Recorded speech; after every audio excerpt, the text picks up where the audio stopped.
Құрметті спорт сүйер қауым, құрметті спортшылар, осы жерде ұйымдастыру комитеті, бәрілеріңізді бүгінгі үлкен мерейтоймен құттықтаймын.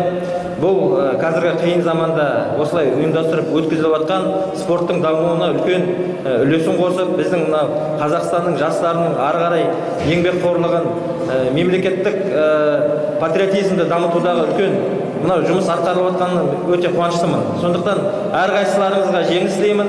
Осында еліміз көркейіп, спортымыз дами берсін. Белбеу күресінен ел чемпионаты облысымызда биыл бірінші рет өткізіліп отыр. Додаға республиканың барлық облысынан 2006-2008 жылы туған жасөспірім ұлдар мен қыздар қатысып жатыр. 200-ден астам палуан 16 салмақ дәрежесінде өзара күш сынасады. 42 келі салмақ дәрежесінде боз кілемде өнер көрсетуге шыққан атыраулық палуан Құрмет Жакеев Қызылорда өңірінен келген қарсыласын тізе бүктіріп келесі айналымға жолдама алды. Жарыс өте жақсы өтуде. Осы Қазақстан чемпионатына жақсы дайындықпен келдім. Қарсыласым мықты, бірақ мен де оған ұқсап жоқпын. Осының алдында Қазақстан үшінші орынға ие болдым.